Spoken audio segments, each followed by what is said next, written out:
She looked him in the eyes, keyed the launch override, and left him to die. He was only a human escort, dumped on a dead rock with 36 elite assassins closing in, and the woman who dropped him there wore silk in the color of her house and a smile that had never once been sincere. The ash plane around him registered lethal to every baseline biology in the sector. His lungs had 6 hours, maybe 7. The nearest signal beacon had been silenced from orbit by the same cousin who had sworn on the molted crown that no blood would be spilled. But when she came back 6 months later to collect the bones, she did not find a grave. She found a mountain of bodies, a doorframe covered in pencil marks, and a middle-aged man in a soot-stained coverall who simply refused to die. 6 hours earlier, the air in the extraction bunker tasted of copper, burned ozone, and melted metal. Vexthalan Cree, seventh heir of the molted crown of Vessarion, held the delegate's veil across the lower half of his face and tried not to breathe the taste. His true name was a cascade of throat clicks that no translator had ever managed cleanly. The Terran node in his gorget flattened the whole ancestral music of it to a single dry syllable, Vex, which he had learned over 4 assignments in corporate xenology to answer to without wincing. He was 3 centuries old by Terran reckoning, and had inherited from his molt mother the long, ivory-white cranium of the Northern Line, 3 lidded eyes arranged in a slow triangle above his brow, and a voice that had been trained since hatching to end every sentence a full octave above, where a human ear expected. He had a taste for treaties, tea, and other people's mistakes. He also had, at present, a small stack of laminated postcards on the writing shelf of his shuttle. And the postcards were the reason he had traveled 41 light years to a ash world the corporate cartographers had marked Class 9, Do Not Approach, in the same red ink they used to warn about the inner face of a neutron star. The Class 9 designation had already killed 3 probes. The first probe had died before it broke atmosphere. A lithium storm crawling up from the equator had eaten the outer plating in under a minute.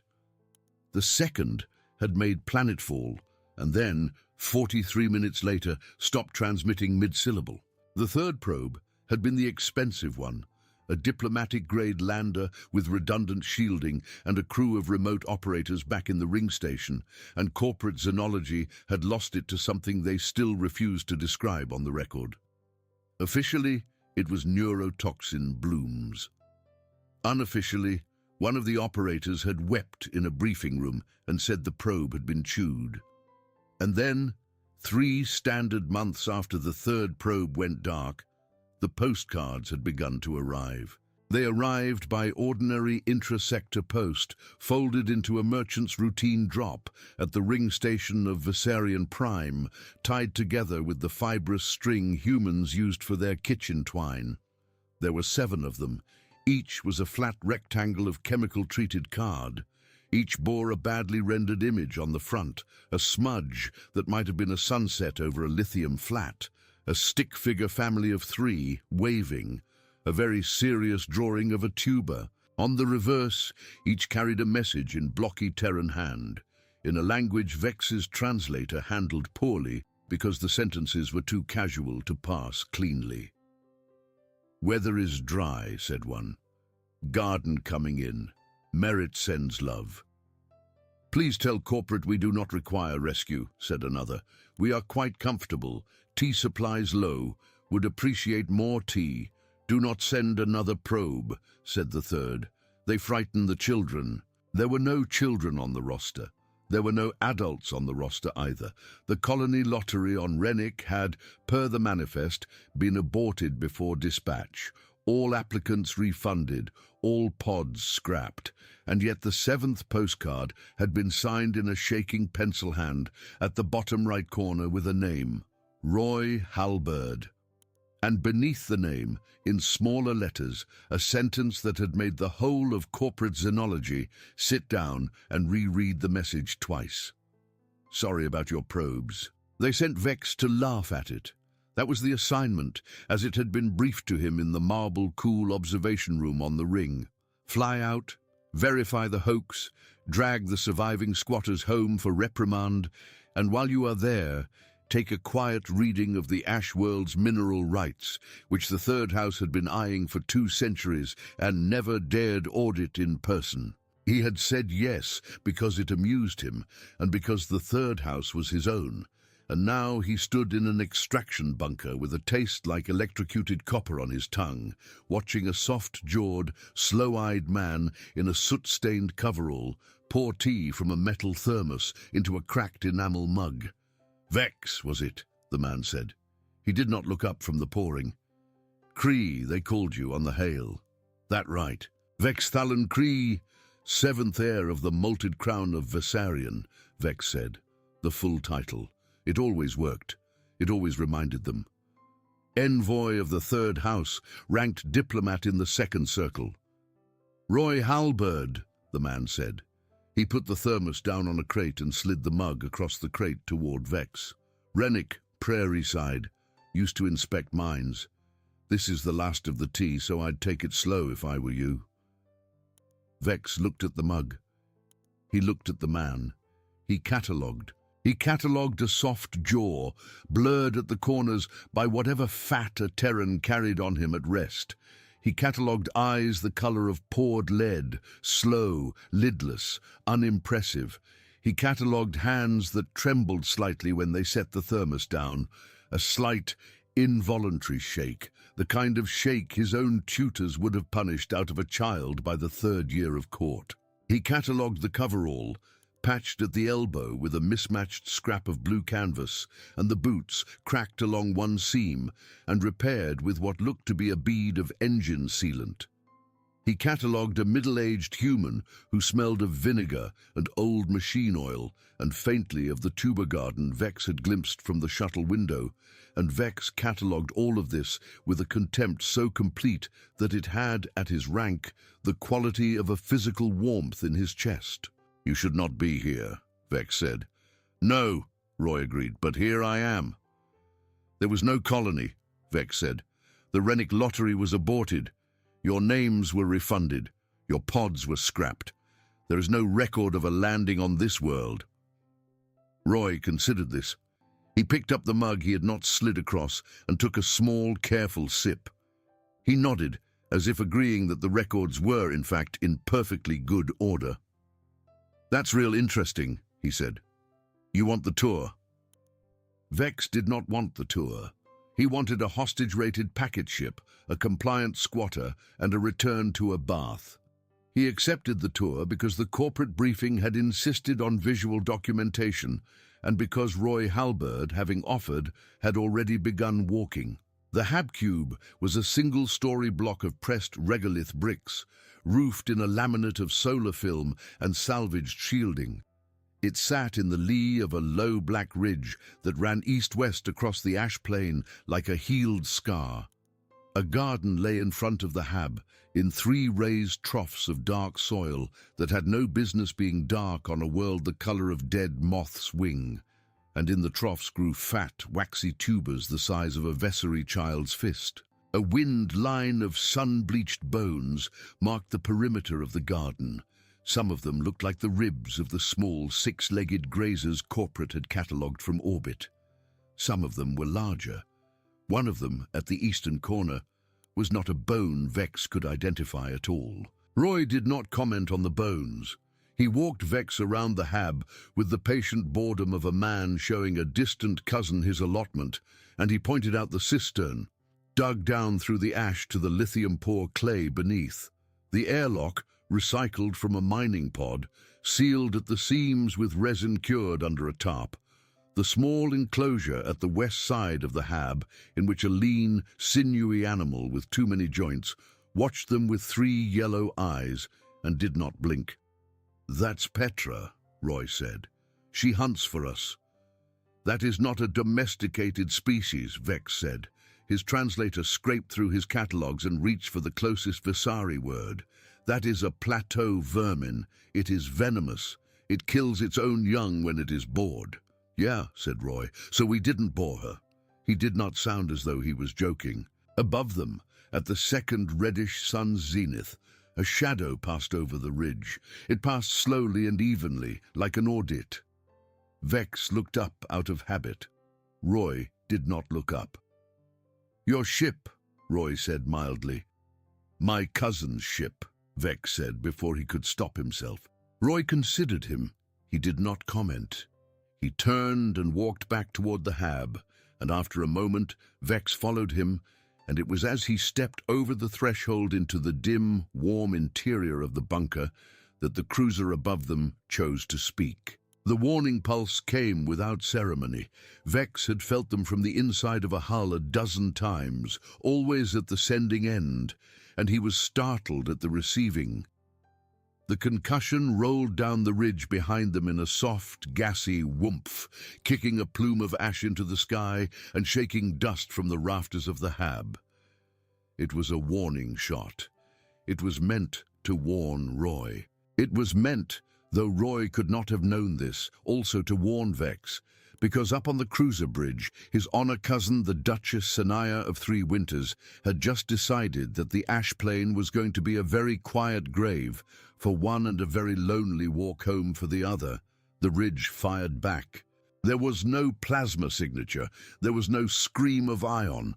There was a sound like a strip of wet leather being torn in half, and a bright, pencil-thin line of nothing that traveled up out of the ridge, hit the cruiser's aft shield, and simply kept going. The shield lit briefly along the impact contour like a bubble skinning over a puncture, and then something inside the aft engine coupling coughed, and a small, embarrassed pop of blue vented out into the ashen sky. The cruiser began to yaw. Not a lot, just a slow, drunken lean, the way a courtier at the end of a long banquet leans against a wall for balance. Then it steadied. Then it climbed. Roy watched it climb. He had put the enamel mug back down on the crate. "That'll be it then," he said, "for the pulse warnings." Vex stared at him. His three eyes moved in slow triangle. His pulse was not the pulse of a diplomat. "What was that?" he said. "Ridge gun," Roy said. "Old one. Corporate left the bones of a mining lattice out here 50 years back. Merritt and me found the power packs on the 3rd season. Took us the 4th season to unspool the coils. Winter of the 5th season we got the timing sorted, and by the 6th, well," he shrugged mildly, "by the 6th we could put a hole in most of what we didn't like the look of." "That was a cousin of mine," Vex said. His translator flattened the ceremonial name to a syllable he could feel scrape at his tongue. "Yeah," Roy said. "Sorry about that." He did not sound sorry. The airlock hissed. From beyond the ridge, on the far side of the plain, 3 specks that had not been there a moment before dropped into the ashy sky and began to fall in a controlled, murderous descent. Vex knew that descent. He had ridden it once. Boarding cutters, Vasari make, 1 operator apiece, meant for silent insertion into hab structures too small to justify a marine detachment. Roy watched them fall with a slight, tired frown, as if a delivery he had not ordered was arriving late.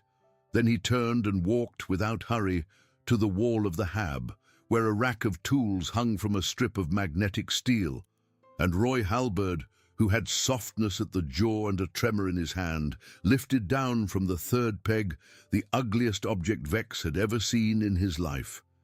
It was a prospector's pick. The head was black, the shank was heavy. There was a shape to it that Vex, in 3 centuries and 4 assignments, had never before been asked to evaluate as a weapon, because Vessery courtiers did not carry tools. They carried plasma-edged batons in scabbards, inlaid with the colored bones of a smaller, prettier species. He looked at the pick. He looked at the man holding the pick. And he made the mistake, for the last time, of underestimating Roy Halberd. "Get down behind the crate," Roy said. "It's about to get loud." The airlock cycled. The first assassin came through it in armor of glass alloy, laced with the kinetic shield mesh that had, for 400 years, made a Vessery blade of the second sept the most feared close-quarter operator in the sector. His weapon was a monomolecular saber. He was a full head taller than Roy and moved with the arrogant fluidity of a duelist, entering a room he had already decided was cleared. He was in the room for perhaps a second and a half. Roy did not swing at him. Roy stepped inside the arc of the saber, dipped one shoulder like a man ducking through a low door, and set the point of the tungsten-shanked pick against the assassin's third pauldron seam, the small hinged plate of alloy that let the shoulder rotate in 3 axes without binding. Then Roy leaned, the way a man leans onto a shovel, and the pick went through the seam and through the neck joint and out the other side of the assassin's collar in a single, unhurried motion. The shield mesh flared. It flared uselessly because kinetic mesh was calibrated to soften plasma and to deflect a saber's edge and to catch a rifle round in a plasmoid puff. And the pick was none of these things. The pick was a piece of dense metal moving at the speed of a middle-aged man's shove. The mesh registered nothing. The seam registered everything. The assassin dropped in 2 halves that stayed connected only by the ceramic sheath of his gorget. The second assassin came through the airlock at a run. Roy pulled the pick free of the first assassin's collar with a boot on the corpse's chest, pivoted on his other foot, and swung the pick's backspike into the second assassin's knee hinge without looking. The knee hinge on Vasari boarding armor was, Vex had once been assured by an armorer of the second house, the safest joint on the suit. The pick's spike found the shear pin and popped it out of the joint as cleanly as if Roy had asked politely, and the assassin's own weight took him down onto his face. Roy stepped once, put the pick's head under the assassin's chin, and lifted. The gorget came up. So did the head. The third assassin, still in the airlock, did the correct thing in his training. He activated his suit's chaff burst and fired his shoulder-mounted needler into the room in a rapid, disciplined pattern. Roy dropped. Vex, hidden behind the crate as instructed, heard the needler chatter and heard the chaff hiss and heard, very clearly, the small, dry sound of a middle-aged human's grunt as one of the needles found him along the ribs. Then Roy came up under the chaff cloud and hit the third assassin under the jaw with the pick's back spike hard enough that the assassin's helmet cracked and the assassin's neck folded, and the assassin sat down in the airlock and did not get up. There was a pause. Vex counted from behind the crate in the ceremonial cadence he had learned in childhood. 1 molt, 2 molt, 3 molt. He reached 4 molt. The fourth assassin came in on the low ceiling, mag boots reversed, dropping straight down for Roy's back. He was a blade of the first sept, older, better, and he had watched the first 3 die with a professional's calm. He came down with the saber already leading, aimed at the base of Roy's neck. Roy did not see him. Roy heard him. Roy heard the small tick of a mag boot losing grip on a ceiling panel. Roy stepped forward 1 pace, ducked, and let the saber pass over his shoulder. Then he brought the pick up backhanded, with the same motion a lumberjack would use to bury the pick's point in a stump he had already picked out. The assassin was in the way of the stump. The pick's point went in under the assassin's chin and out through the crown of his helmet, and the assassin hung there briefly on the pick's shank before Roy shook him loose. 4 dead. In the time it took a courtly duelist to bow. The hab was very quiet. The chaff cloud thinned. Beyond the airlock, in the ashy dusk, no more cutters descended. Roy stood in the middle of the room with the pick held loose in his right hand and a slow, dark bloom spreading through the fabric of his coverall along the left side, just under the 3rd rib. He looked down at it. He touched it once, gently, with 2 fingers, and made a small, dissatisfied sound. Then he crossed to the crate behind which Vex was crouched, took the enamel mug of tea, and drank it in 3 long swallows. "You all right?" he said. Vex stared at him. "You all right?" Roy said again, mildly. "It gets a bit sudden the first time." Vex could not, for a moment, find the syllables of any language. When he found them, they came in his birth tongue, a series of throat clicks that his translator mercifully elected not to render. Then he found his diplomat's Vessery, and then, at last, he found the trade pigeon he had been briefed on for this assignment. You, Vex said, are not a mine safety inspector. I am, though, said Roy. That's exactly what I am. He looked down at his ribs and pressed the flat of his hand against the wound and glanced around the room. You mind fetching me the stapler off the second shelf there? Not the paper one, the metal one, with the blue handle. Ta. Vex fetched him the stapler. He fetched it because he did not know what else to do. He fetched it because his translator had translated stapler, and he had processed the word without processing the concept. He fetched it because up on the cruiser, his honor cousin Sanaya of 3 Winters was, at this exact moment, giving an order to launch the second flight of cutters, and the second flight would be 6 ships, not 3, and the man who had just killed 4 blades in 6 seconds was standing in the middle of his own kitchen, bleeding out, and asking for a metal stapler. Roy took the stapler.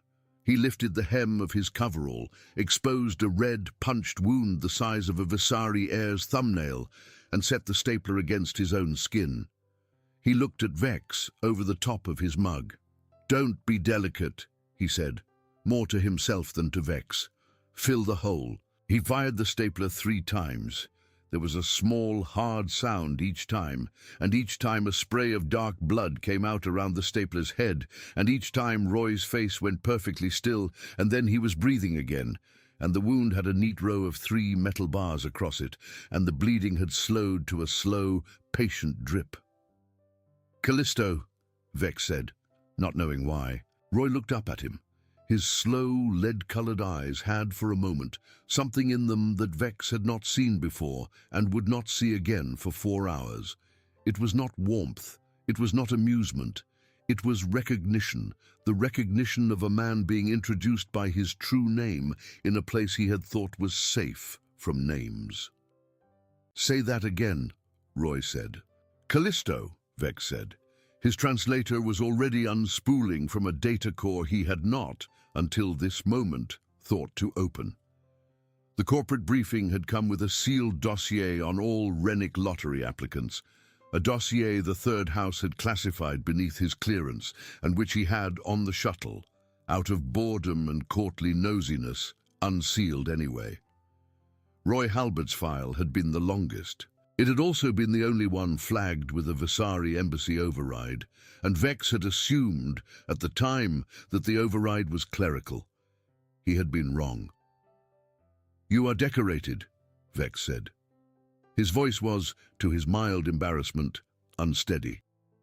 "You are decorated by the Terran Merchant Fleet Compact. You are a survivor of the Callisto vent fire. The embassy has classified this incident as apocryphal." "Yeah," Roy said. He set the stapler down.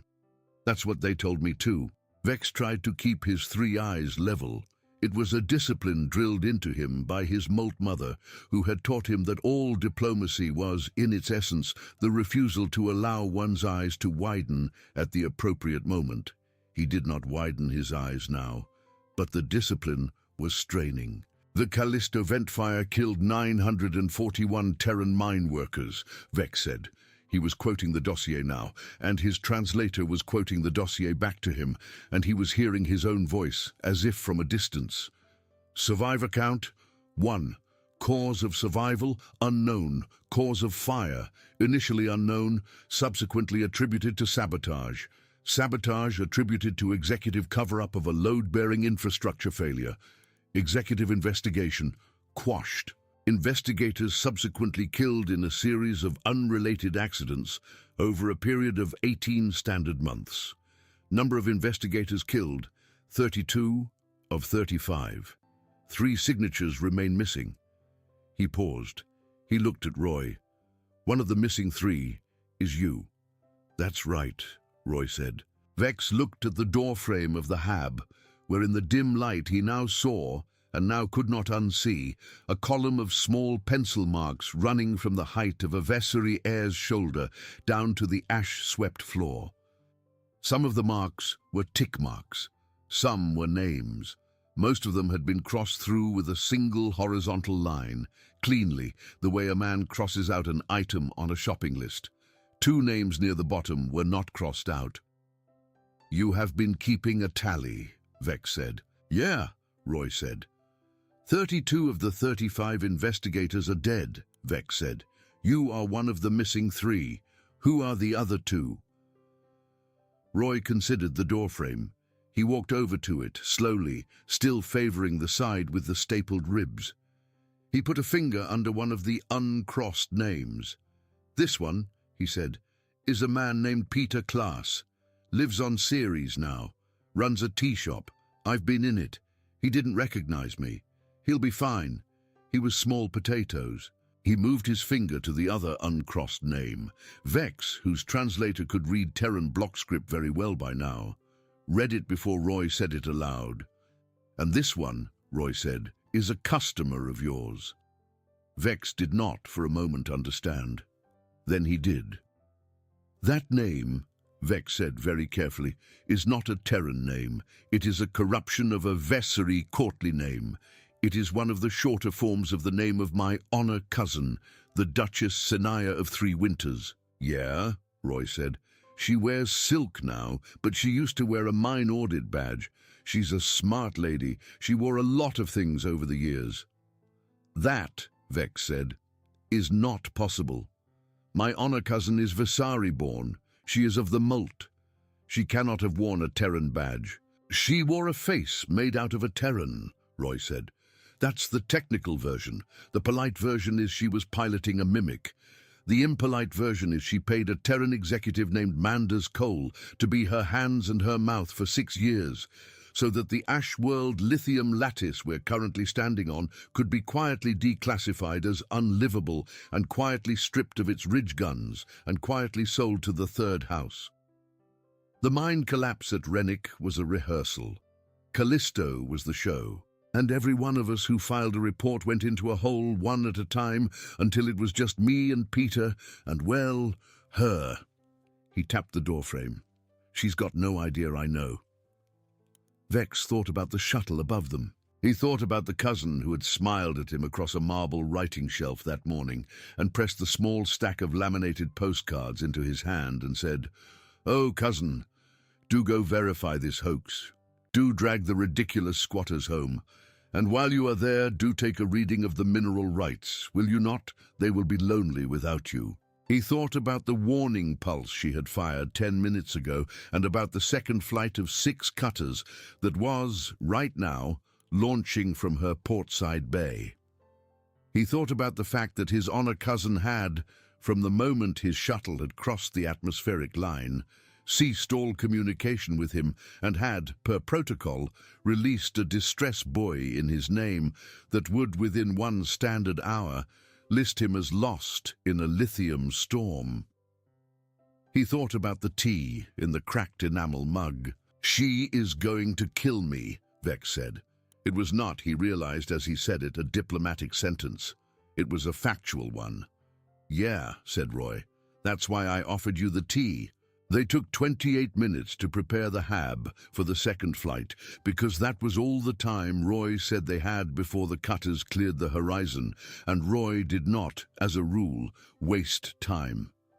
He put Vex to work on the small tasks first. He had Vex carry the 4 assassins' bodies to a low pit outside the western wall, where the ash was black and glassy and did strange things to soft tissue overnight, and he had Vex sort the assassins' weapons into a pile inside the hab and a pile outside the hab, according to which weapons ran on plasma cells, outside useless, and which weapons ran on physical rounds, inside useful. He had Vex bank the ridge gun's power line, splicing a cable from the hab's cistern pump so that the ridge gun could fire twice more, at most, before it drank the hab dry.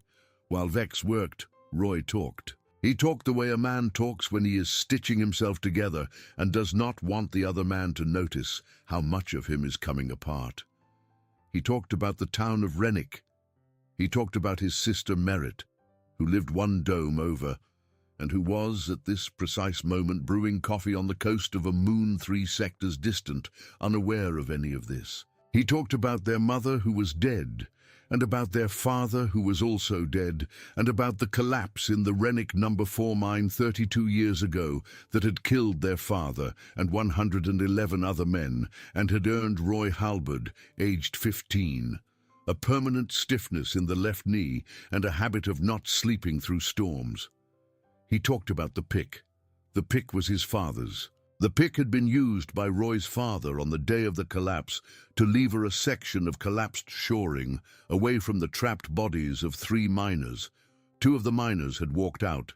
The third had not. Roy's father had brought the pick home in his tool bag and washed it and hung it on the wall by the back door, and he had died 2 months later of a lung clot brought on by dust. And Roy had inherited the pick and had, on principle, taken it with him to every job he had ever worked, including the vent fire on Callisto, at which the pick had been used to lever a section of collapsed thermal shielding away from the bodies of 940 men and boys, and had come back from Callisto with a nick in the shank and a wet, dark stain that had not, in 22 years, ever fully washed out. "I don't sharpen it," Roy said.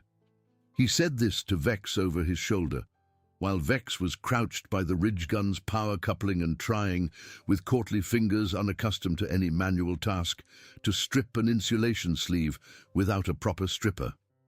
"You sharpen a pick like that, you're insulting it. It's a pick. It goes where you put it."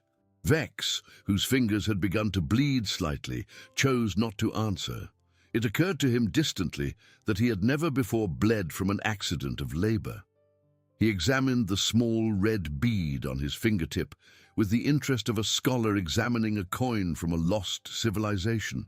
"You know why humans are hard to kill," Roy said at another point, over the sound of a wrench. "Enlighten me," Vex said. He was, by then, past sarcasm. It came out flat. "We are not," Roy said. "We are not hard to kill. That's a story you people tell each other. Any one human on any one day is real easy to kill. We snap, we drown, we cook, we clot, we starve." He paused, tightening. We don't stop. That's the trick. You have to kill all of us. You have to kill me and my sister and my sister's kids and the guy who owed me a beer 19 years ago in Rennick, because otherwise one of us is going to come find you." He looked up. His slow eyes had the recognition again, the same recognition Vex had seen at the name Callisto. "We're not invincible. We bleed, we break, we die. We just make you die faster." Vex catalogued this. He catalogued it very carefully. He also asked because it seemed important, and because he had been a diplomat long enough to know that the important questions were the ones a man made you ask twice. "Why," Vex said, "was Callisto only worth one of you?" "They didn't know about the pick," Roy said. He shrugged. "And they didn't know I could hold my breath for 6 minutes. My homeworld is 1.6, cousin.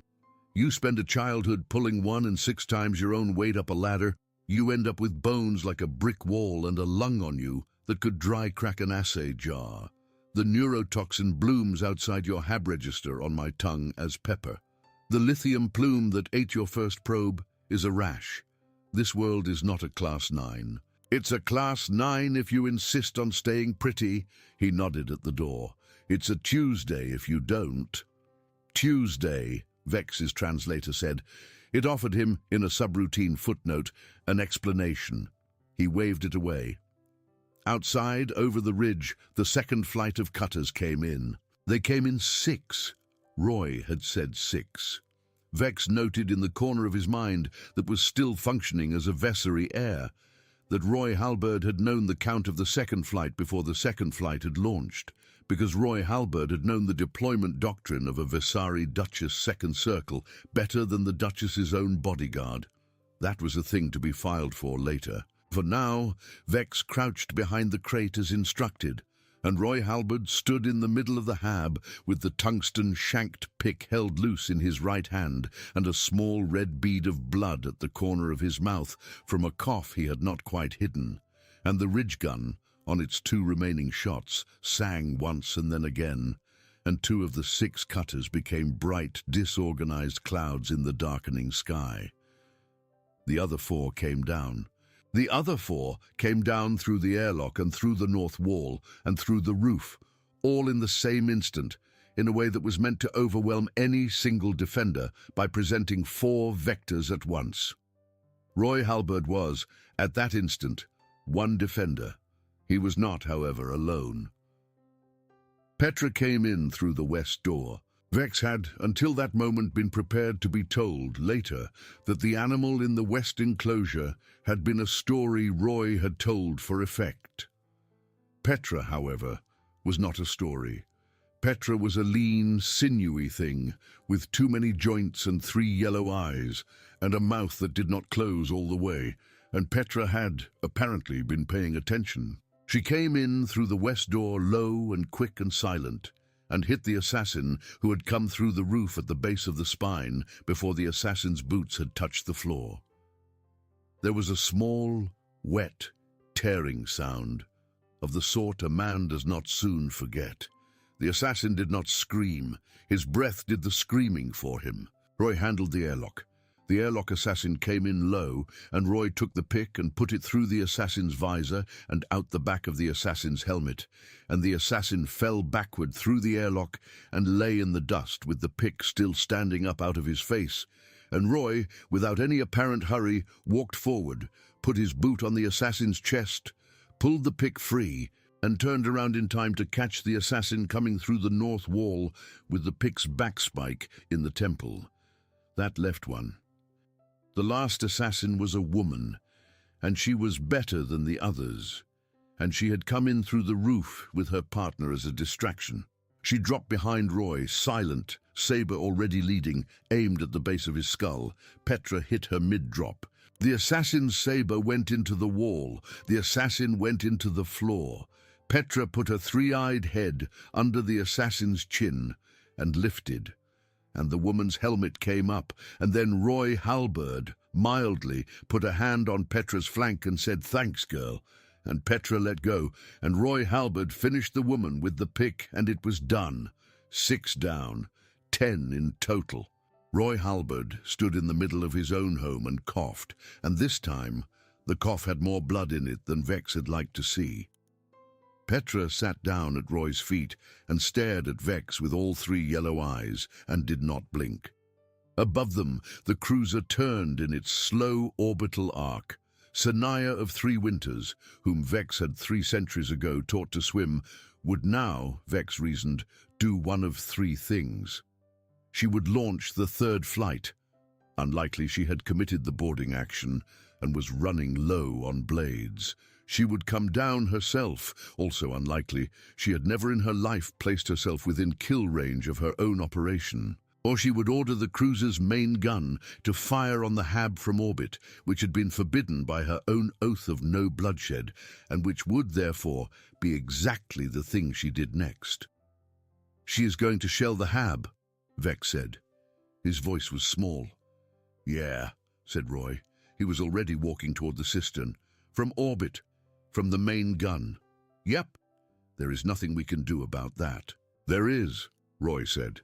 He knelt at the cistern, worked a hidden panel loose, and lifted from beneath the cistern floor a long, dark object wrapped in oiled cloth.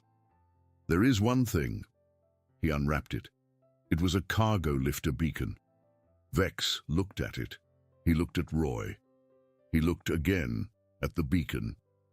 He was, he realized, deeply out of his depth. "That is a mining beacon," he said patiently, because it seemed important to establish common vocabulary. "It calls a robot cargo lifter.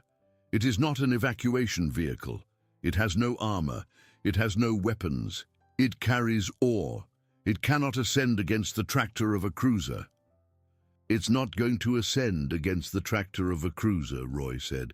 "It's going to ride the tractor of the cruiser, because the second thing she'll do after the main gun fires and the Hab goes up in a very pretty little mushroom is send the tractor down for the postcards. She wants the postcards."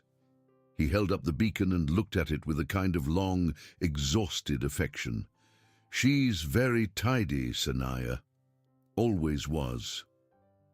The main gun fired. They watched it from the ridge, from behind the ridge gun's coil housing, wrapped in a scavenged thermal cloak that Roy had thrown over Vex without ceremony.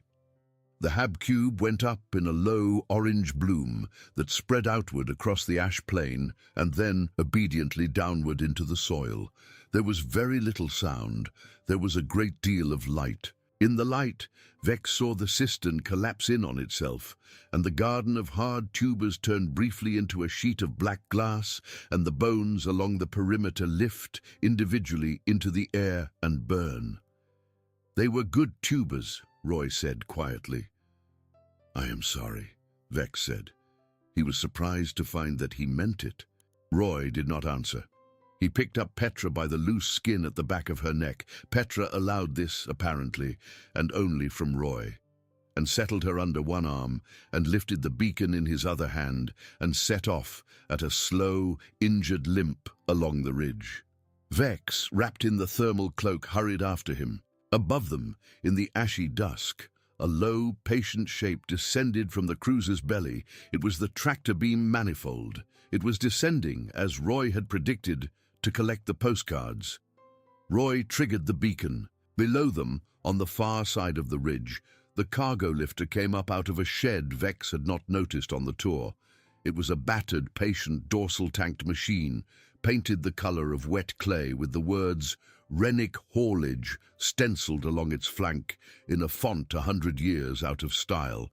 It rose, it hovered, it saw the beacon, it came. They rode it up. They rode it up because Roy Halberd had, 4 seasons ago, in a fit of the kind of dark, patient planning that had, at Callisto, kept 940 men alive for 11 minutes longer than the executive board had budgeted for, run a slaved circuit between the cargo lifter's beacon and the ridge gun's timing rig, so that the cargo lifter, when triggered, would rise not to the beacon itself, but to the last ballistic solution the ridge gun had fired. And the last ballistic solution the ridge gun had fired had been the cruiser's aft coupling, and a cargo lifter riding a tractor beam into an aft coupling was, from the perspective of the cruiser's automated defense grid, a piece of returning mine equipment tagged and IFF cleared, coming home. They came home. The cargo lifter went into the aft coupling like a nail into pine. It went through the outer hull, it went through the inner hull, it went through the deck of the cruiser's aft hangar and lodged, at last, in the bulkhead of the aft prep bay, and it stopped there, dented and steaming, and by any reasonable engineering standard, entirely unfit for further duty. Roy Halberd stepped off the cargo lifter into the aft prep bay of the Vasari cruiser Threshing Wind at approximately the shift change, when the hangar crew were in the mess and the security patrols were at the far end of the ring. He carried the pick. He carried Petra. He carried in his belt 3 plasma cells salvaged from the second flight of cutters in case he needed to throw something distracting. He carried in his coverall pocket the 7th postcard, the one signed Roy Halberd, the one that said, "Sorry about your probes." Vex followed him. Vex followed him because he could think of nothing else to do. Vex followed him because he was, technically, still an envoy of the Third House, and because, if the Duchess Sinaya of 3 Winters was, as Roy claimed, a former Terran executive named Manders Cole wearing a Vasari face, then the Molted Crown was, at this hour, being held by a fraud, and Vex Thullen Cree, 7th heir, had a family duty. Vex followed him because Petra was staring at him, and because he did not, at any point, wish to be behind Petra rather than beside her. They went up through the ship together. The route was Roy's. Roy Halberd had, apparently, memorized the interior plan of a Vessery cruiser of the Threshing class from an old corporate schematic he had decades ago, read in an idle moment on a shift break. He walked through the aft prep bay and along the maintenance runoff and up the coolant shaft ladder, and every so often he set Petra down in an air vent, and Petra went and did whatever Petra did, and by the time Roy and Vex reached the second deck, the guard rotation on the second deck had been reduced by 3. Vex did not ask. On the third deck, in a corridor of white bone marble stitched with the pale blue veins of the third house, Roy stopped and put his hand against the wall, and coughed for what seemed to Vex a very long time. When he took his hand away from the wall, it was smeared red, and the smear was darker than it should have been. "Roy," Vex said. "I'm all right," Roy said. He was not all right. "You are bleeding internally." "Yeah," said Roy. "I've been bleeding internally since the second cutter. That's a Tuesday too." He pushed off the wall. "Come on. The dais is 2 more decks up." They climbed 2 more decks. They lost, on the way, an argument with a household guard of the First Sept, who had been posted at the door of the aft observation lounge, and who had, upon seeing Vex, saluted, and who had, upon seeing Roy, drawn a saber. Roy did not use the pick this time. He used instead a fire suppression tank he lifted off the wall of the corridor. He hit the guard with the tank across the visor once, and the visor cracked, and Roy hit the guard with the tank a second time, and the visor went to pieces, and the guard sat down, and Roy dropped the tank and picked up the guard's saber and slid it into his own belt beside the plasma cells. "You do not need the saber," Vex said faintly. "No," Roy said, "but she'll expect me to have one, and it's polite to give her what she expects." He coughed again. For the moment, they reached the throne dais. The throne of the Duchess Senaya of 3 Winters sat at the fore of the cruiser's principal observation deck on a low platform of grey-veined stone that had been quarried, at ruinous expense, from the coast of the Vesari homeworld and shipped at further ruinous expense into orbit. The deck around the throne was a wide, curved ring of transparent alloy, through which one could see, at this hour, the ash plain of the Class 9 world below, and, at the fore, the slow curve of the ring station's inner face. The Duchess sat on the throne. She wore, per protocol, the pale silk of her house, cut in the deep-shouldered fashion of the Third Sept, and the ceremonial moult comb of her line was woven, red and white, through the long, dark plumes of her cranial crest. She was very beautiful. She had always been very beautiful. Vex, who had loved her once, in the deep unspoken way a Vesari cousin loves another Vesari cousin, felt the beauty catch at him even now, at this hour, standing at the throne side of a soft-jawed human, bleeding from a stapled wound and dragging a tungsten pick. Senaya looked up. She saw Vex. She saw Roy. She did not, for the space of 1 clean second, react at all. Then she smiled. The smile was the smile Vex had seen her practice as a moulting in front of the polished stone mirror of their shared nursery, when she had been trying to master the particular curl of the Vesari courtly smile that was permitted only to the second circle diplomats. She had been 6 years old. She had even then done the smile better than any tutor. "Cousin," she said. Her voice was, as always, a slow, warm thing. "You have brought a guest." "I have brought," Vex said, "the third of 35. Senaya's smile did not change. "Ah," she said. "He wishes," Vex said, "to speak with you." "Of course he does," Senaya said. She rose. She did not, Vex noted, rise as a Vesari duchess would rise.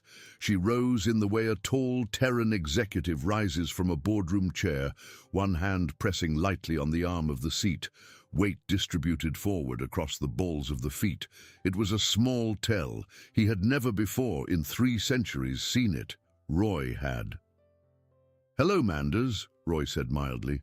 "It's been a while." The Duchess Senaya of 3 Winters, 7th-tier heir to a moulting throne of the 3rd House of Viserion, looked at Roy Halberd, mine safety inspector out of Rennick, Prairie Side, and there was, for a moment, in her 3 amber eyes, an expression Vex had never before seen on a Vesari face. It was tired. It was, in a very small and specific way, ashamed. "Roy," she said. The voice was still the slow, warm voice. It was, on inspection, also a voice trained 40 years ago in a boardroom on the 53rd floor of an executive tower on a rainy Terran port city. It had not, until this moment, been asked to speak the name Roy. in the tone of a person who had, at 15, watched Roy's father die under a piece of shoring, and had known at 15 that the shoring had failed because of a document she had signed at 14. "You look older." "So do you," Roy said, "which is a hell of a trick considering." "It is," Sanaya said. "It really is." There followed, then, the moment that no dossier Vex had ever read and no briefing corporate had ever prepared would have been able to describe with any accuracy at all. Sanaya of 3 Winters walked down from her throne dais. She walked in the slow, measured cadence of a Vesari duchess, but her weight was still forward across the balls of her feet, and her hands were still doing the small, unconscious thing that a Terran executive did with her hands when she was, without wishing to admit it, afraid. She stopped 3 paces from Roy Halberd. She looked, for the first time, at the pick. "Your father's," she said. "You remember," Roy said. "I remember," Sanaya said. "I remember the report he filed.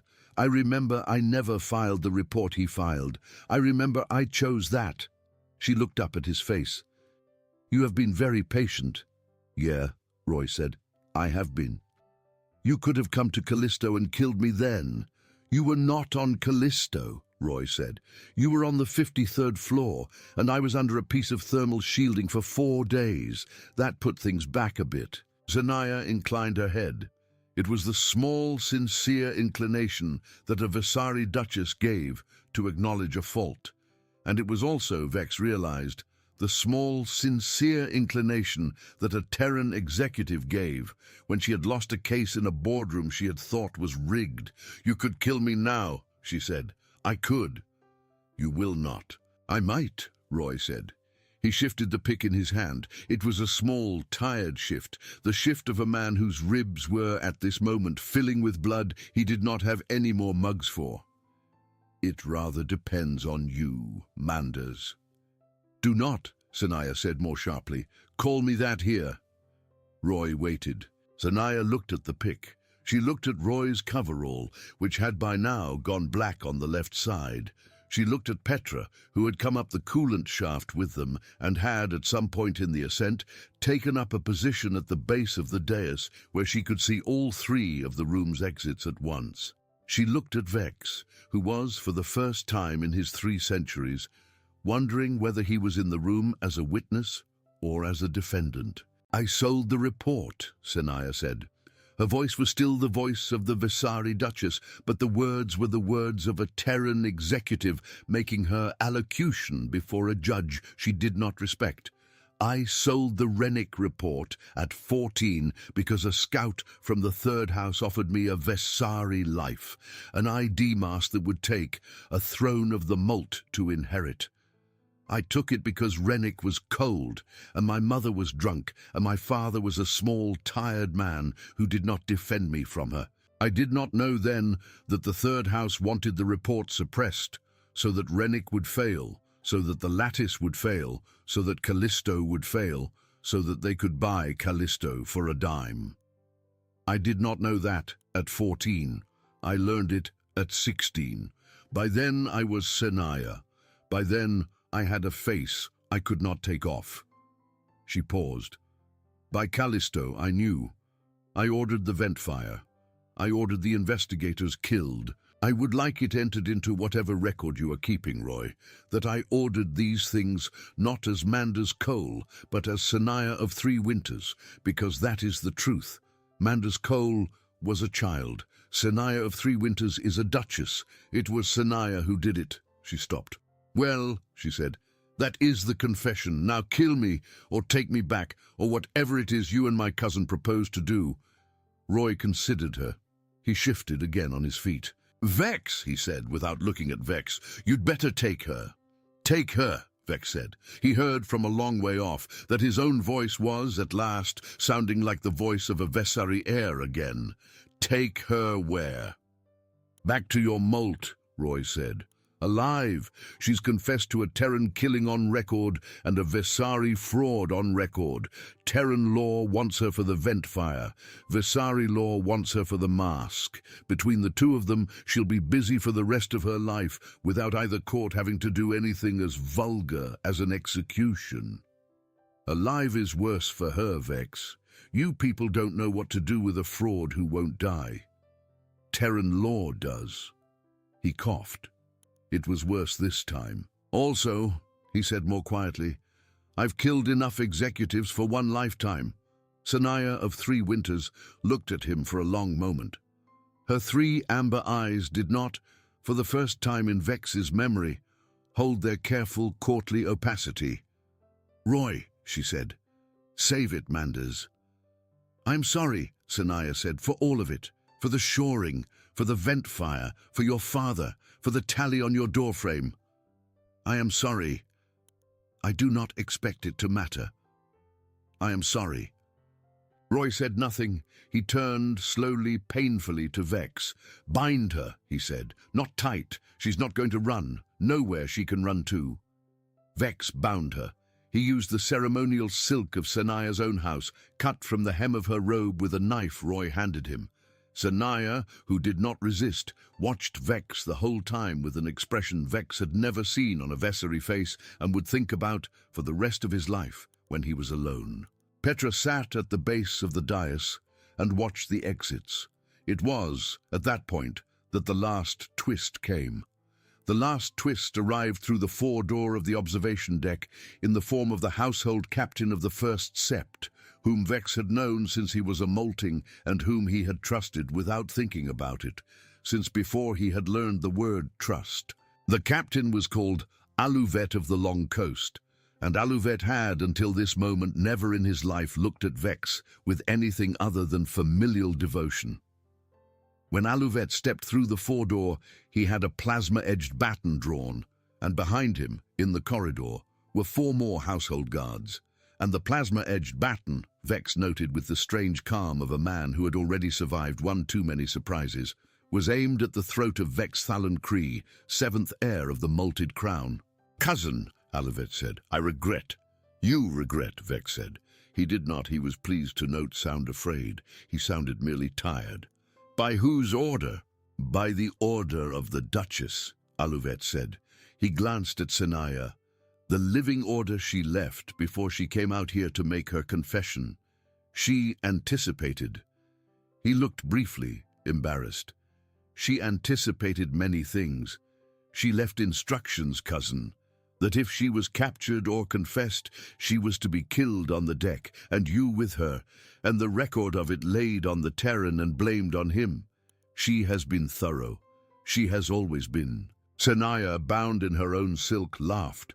It was a soft, warm laugh, and it was not a Visari laugh at all.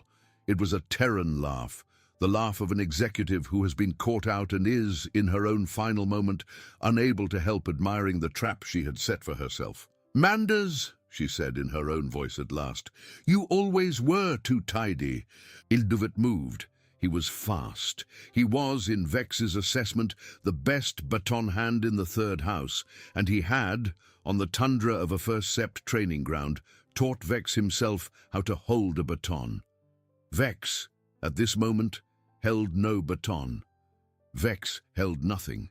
Vex was going to die on the deck, and Sanaya was going to die beside him, and the tidy Terran executive who had bought a throne at 14 was going to have, in her last minute, the small consolation of a plan that had, one final time, worked. Roy Halberd stepped in front of Vex. Roy Halberd was, at that moment, a man with a stapled hole in his ribs, and internal bleeding of a magnitude that would have killed a Visari heir 6 times over, and a slow, patient bloom of blood along the seam of his trousers, where a needler had also at some point gone through his left thigh. He was moving on stubbornness and stapled meat, and Vex suspected some deep, prairie-cold well of habit that no Visari would ever learn to draw water from. He had the tungsten pick in his right hand. He had the guard's saber that he had taken in the corridor in his left.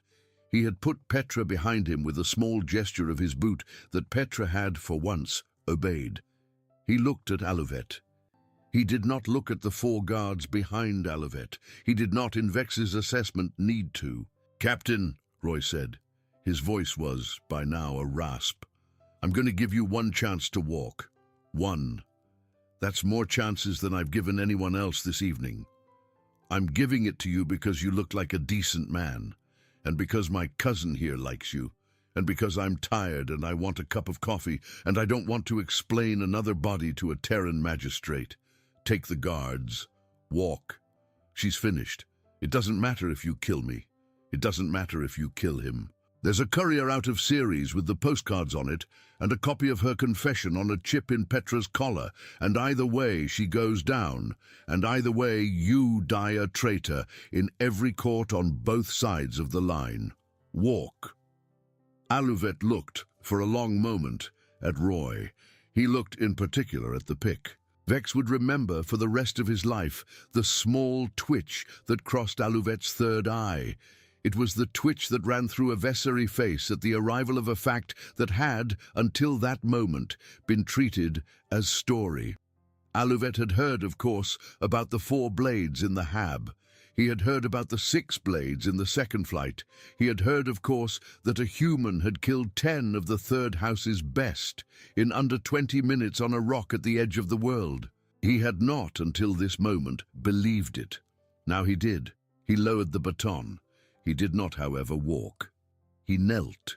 He knelt in the Vesari fashion of a household captain acknowledging a change of master, and the 4 guards behind him, after a small hesitation, knelt with him.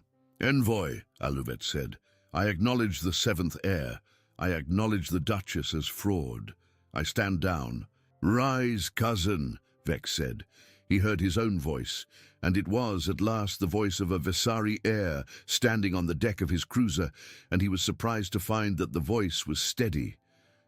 "Take the Duchess. Escort her, alive, to the Malt Court. Do not permit her to speak with any third house member outside the record. Do not permit her to die by her own hand. She is to be held for the joint tribunal. Am I clear?" "You are clear, cousin," Alouvet said. He rose. He and the 4 guards took Senaya of 3 Winters, bound in her own silk, out of the observation deck. Senaya, at the door, paused. She looked back at Roy. "Thomas Halberd's boy," she said. "Roy," Roy said patiently. "Thomas was my father. I'm Roy."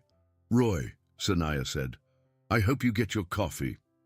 Then she was gone. Roy lasted from the door closing to the moment he had to sit down, perhaps 14 seconds.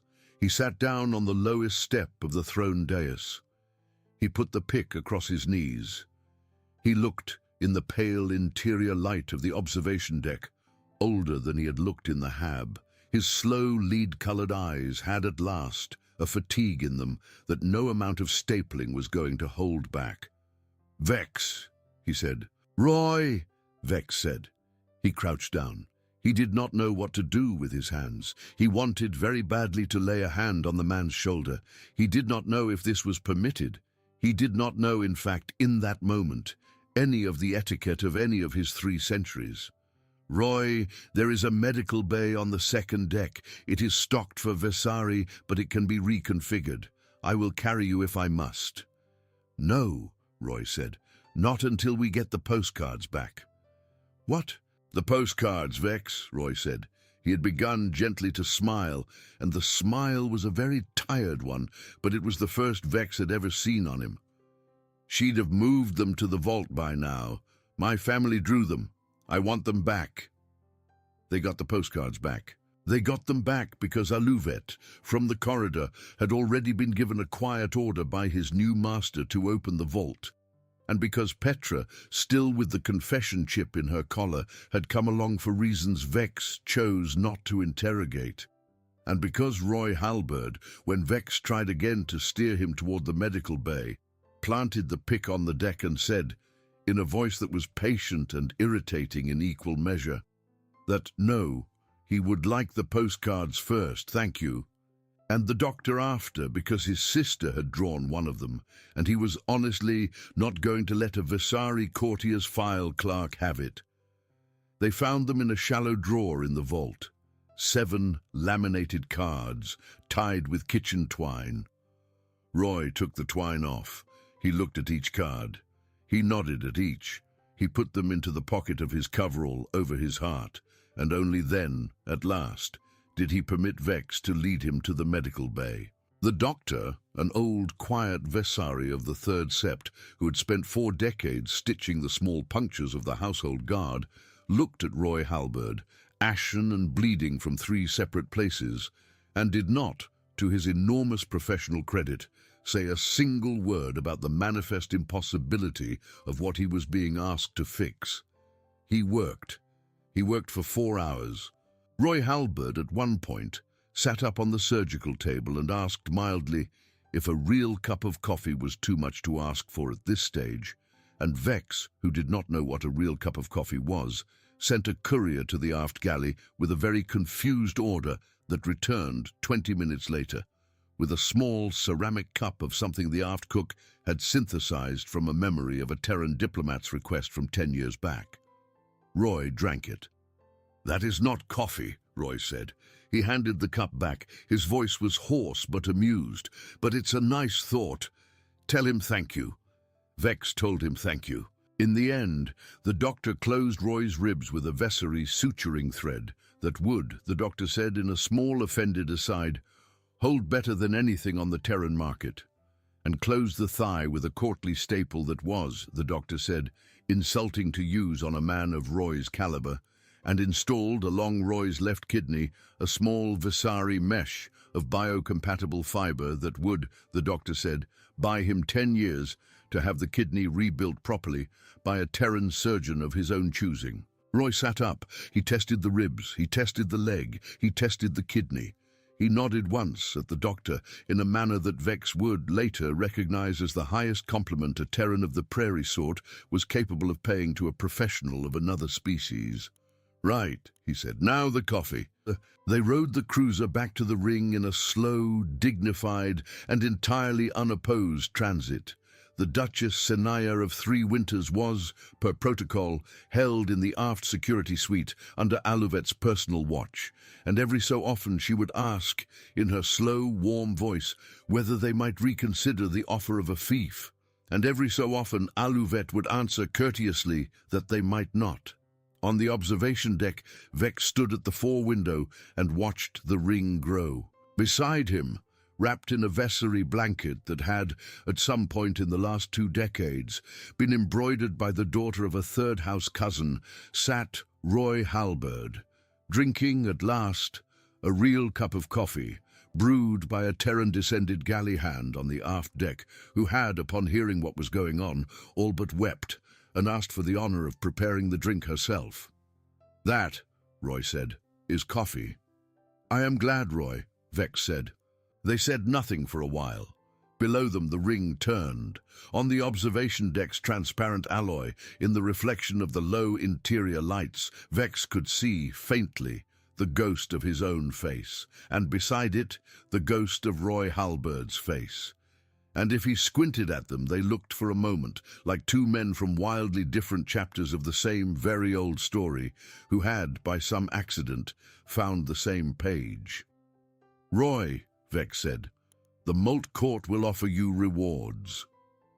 "Yeah, you may name what you wish. Title, land, a fleet. My cousin's tower on the ring is technically forfeit. It will be offered to you. The Ash world you defended will be offered to you as a personal fief. There are precedents, if you were curious, going back to the Molt of the Third Winter." "I know," Roy said. He sipped the coffee. "I read your precedents. In the shed. Winter of the 5th season. Merritt and me were bored." Vex looked at him. "Roy," he said, "what do you want?"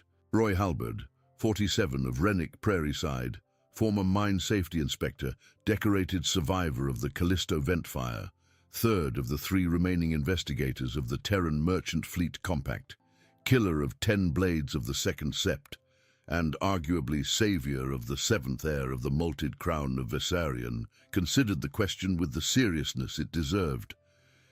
He took another slow sip of his coffee. He looked out at the ring. "I want," he said, "a berth on a courier back to Ceres. I want a call put through to my sister Merit on the fourth moon. I want a promise in writing from your Malt Court that no probe or ship or courtly cousin of yours is ever again going to bother the ash plane of that world, because I am going to plant a garden of hard tubers there for the rest of my life, and I do not want to be interrupted." He paused. "And I want, if it isn't too much trouble, someone to bring me another cup of this coffee, because it is, and I say this with respect to your galley hand, the first real cup I have had in 3 years." Vex nodded. He committed each item to memory. He would honor each item, and he would, in the years to come, honor them very well. "Anything else, Roy?" he said. Roy Halberd considered. "Yeah," he said. "One more thing. Thank you, Your Grace. But just so we're clear." He took another sip of the coffee, and he looked at Vex with the slow, patient, lead-colored eyes of a man who was, on principle, not going to allow any of them to make him into a legend, and who was, on principle, going to leave them, in return, one small and undignified thing to remember him by. "I don't wash windows." She looked him in the eyes, keyed the launch override, and left him to die.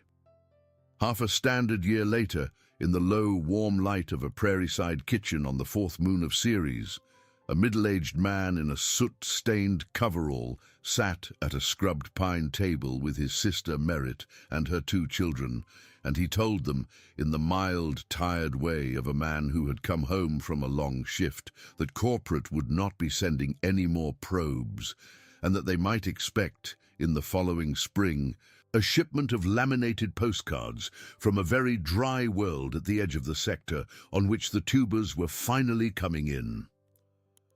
Above the door of the kitchen, at the height of a Visari heir's shoulder, hung a tungsten-shanked pick.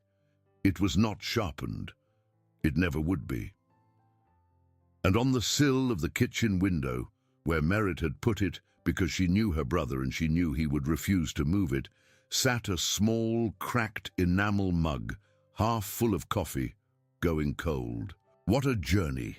The real weapon of humanity was never our steel or our shields. It was the plain, patient stubbornness of a middle-aged man who kept a pencil tally on his own doorframe and would not, under any pressure in any court, forget a single name. If this story hit you as hard as it hit us, leave your like right now.